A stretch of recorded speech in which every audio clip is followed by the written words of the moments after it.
न्याय, नीति और राष्ट्र सेवा जिनके जीवन के थे आधार, रियासतों को जोड़ बनाया भारत देश का भव्य आकार। ऊंचे भारत की ऊंची शान, एकता के पर्याय है सरदार। मां भारती के लौह पुरुष सरदार वल्लभ भाई पटेल जी के 150वें जन्म जयंती वर्ष ने भारत भूमि को एक ऐसी अनुभूति दी जो पीढ़ियों तक सबके अंतर्मन में स्मरण रहेगी। इसी पुनीत अवसर पर सरदार पटेल के आदर्शों के पुनः स्मरण और राष्ट्रीय एकता को सशक्त करने के प्रयास के भागरूप माननीय प्रधानमंत्री श्री नरेंद्र मोदी जी ने सरदार एट 150 राष्ट्रीय पदयात्रा को सराहनीय पहल चिन्हित करते हुए अपनी शुभकामनाएं प्रेषित की थी। गुजरात के मुख्यमंत्री श्री भूपेंद्र भाई पटेल, त्रिपुरा के मुख्यमंत्री श्री माणिक साहा, अन्य महानुभावों की विशेष उपस्थिति में आणंद जिले के करमसद से ऐतिहासिक यूनिटी मार्च राष्ट्रीय पदयात्रा का शुभारंभ हुआ। 25 नवंबर 2025 को शुरू हुई 182 किलोमीटर लंबी यह यात्रा केवल कदमों की दूरी तय करने के लिए नहीं थी, बल्कि यह स्टैच्यू ऑफ यूनिटी की 182 मीटर ऊंचाई के प्रतीक के रूप में राष्ट्रीय एकता, अखंडता और अनुशासन के पुनर्जागरण का प्रारंभ था। माय भारत प्लेटफॉर्म पर आयोजित विकसित भारत क्विज के माध्यम से चयनित 150 कायमी पदयात्रियों के साथ शुरू हुई यह यात्रा हर मोड़, हर गांव और हर जन समुदाय के साथ विस्तृत होती गई। मुख्य यात्रा से पूर्व देश के लगभग सभी जिलों में 1600 और गुजरात की प्रत्येक विधानसभा सीट पर पदयात्रियों के आयोजन ने इसे एक जन आंदोलन का रूप दे दिया। जहां भी यह यात्रा पहुंची, वहां हजारों लोग अपने आप इस राष्ट्रीय उत्सव में उत्साहपूर्वक सहभागी बने।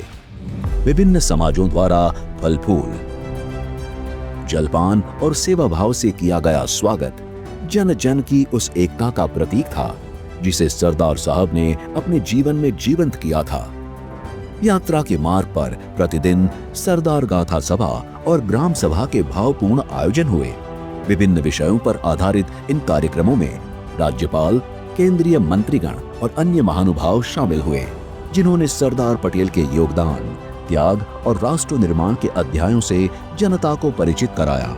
साथ ही रोज एक नई थीम आधारित सरदार साहब के जीवन पर आधारित प्रदर्शनियों ने युवा पीढ़ी के भीतर सरदार साहब के विचारों को समझने की नई ज्योति प्रज्वलित की। कला और संस्कृति का उजास फैलाते हुए स्थानिक कलाकारों की प्रस्तुतियां और भारत की असली आत्मा को सामने लाते रहे। युवा पीढ़ी की भागीदारी इस यात्रा की रीढ़ रही। एनएसएस द्वारा पदयात्रा के मार्ग पर 92 विशेष कैंप्स लगाए गए और विद्यालयों में आयोजित पोस्टर प्रतियोगिताओं द्वारा विद्यार्थियों ने अपने मन के रंगों से सरदार साहब को श्रद्धांजलि दी। यात्रा के पूर्व समाज में चेतना जगाने हेतु स्वच्छता अभियान, योग शिविर जैसी गतिविधियों ने इस यात्रा के सामाजिक स्वरूप को अधिक व्यापक बनाया।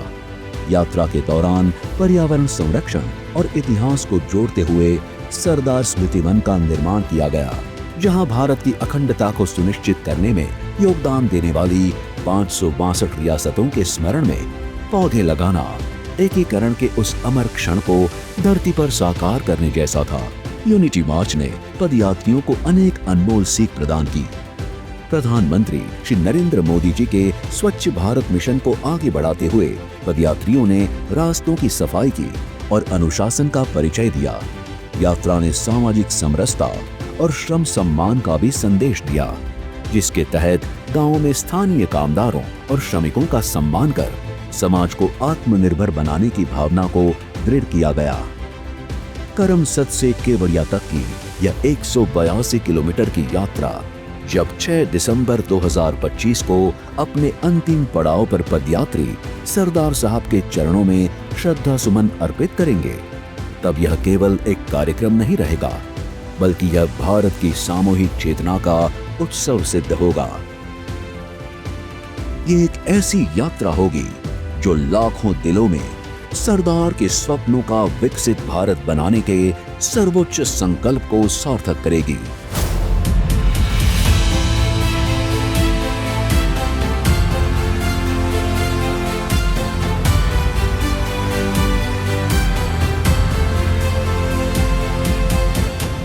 जय सरदार।